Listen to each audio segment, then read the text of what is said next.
রে ভাই, Argentine blood Enzo ফার্নান্দেসের বাদ ভাঙা উল্লাস।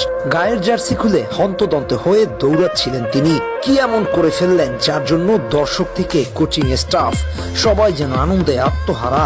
একেবারে পাগলাটে উদযাপন যাকে বলে। পেছনে বাঘের টেটু, সামনে দর্শকদের চিৎকার। আচ্ছা, ব্যাপারটা তাইলে খুলে বলা যাক। কি একটা ম্যাচ দেখলাম ভাই। ফুটবল যে শুধু গোলের খেলা না, এটা যে বিশ্বাসের খেলা, সেটাই যেন প্রমাণ করলেন এনজো ফার্নান্দেস।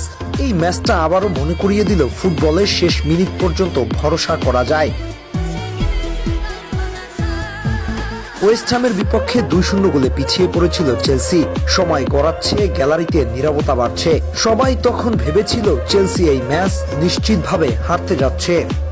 কিন্তু ফুটবলে শেষ বাঁশি বাজার আগ পর্যন্ত কিছুই শেষ না, একটা সেকেন্ড আগেও না।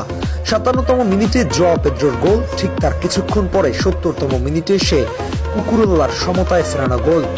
আর তখনই বদলে গেল ম্যাচের আবহ। স্টামফোর্ড ব্রিজ যেন আগ্নেয়গিরি। প্রতিটা পাসে, প্রতিটা ট্যাকেলে বিশ্বাস ফিরে পেল চেলসি। কিন্তু নির্ধারিত 90 মিনিট শেষ, স্কোর লাইন 2-2। সবাই ভাবছে ম্যাচটা ড্র হতে চলছে, 1 পয়েন্ট নিয়ে হয়তো সন্তুষ্ট থাকতে হবে দুদলকে। কিন্তু না, ঠিক এই সময় সামনে এলেন ক্যাপ্টেন। একেবারে captain leading from the front যাকে বলে। দায়িত্ব নিজের কাঁধে তুলে নিলেন এনজো ফার্নান্দেস। ম্যাচের তখন 92তম মিনিট চলছিল। ঠিক সেই মুহূর্তে বক্সের মধ্য থেকে জোয়াও পেদ্রোর বাড়ানো একটা নিখুঁত পাস, এনজো ফার্নান্দেসের ডান পায়ের একটা ঘূর্ণায়মান শট। একটা রূপকথার গল্প, 3টা পয়েন্ট। আর এই উদযাপন প্রিমিয়ার লিগের মঞ্চে দলকে 3টা পয়েন্ট এনে দেওয়ার উদযাপন, সমর্থকদের বিশ্বাসের প্রতিদান।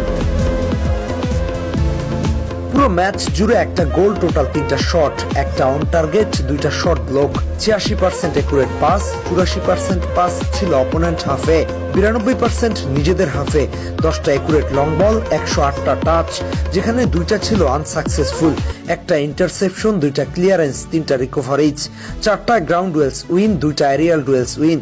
ম্যাচ শেষে তার রেটিং ছিল 8.4। হয়েছেন ম্যাচের সেরা খেলোয়াড়। সবশেষে যখন স্টামফোর্ড ব্রিজের আলো নিভে আসছিল, তখনও গ্যালারিতে ভাসছিল একটাই নাম, এনজো এনজো এনজো। এটা শুধু একটা জয়সূচক গোল ছিল না, এটা ছিল বিশ্বাসের জয়। 2-0-তে পিছিয়ে পড়ো যে দলটা হাল ছাড়েনি, আর যে ক্যাপ্টেন শেষ মুহূর্তে পর্যন্ত বুক চিতিয়ে লড়াই করেছে, এই রাতটা একমাত্র তারই। জার্সি খুলে ছুটে যাওয়া সেই উল্লাসে ছিল আর্জেন্টাইন আগুন। চেলসির আত্মা আর সমর্থকদের ভাঙা স্বপ্ন জোড়া লাগানোর গল্প। এই ম্যাচ মনে করিয়ে দিল ফুটবল সংখ্যার খেলা নয়, পরিসংখ্যানের চেয়েও বড় কিছু। শেষ বাঁশি বাজার আগ পর্যন্ত ভরসা রাখার নামই ফুটবল, আর সেই ভরসার নাম এনজো ফার্নান্দেস।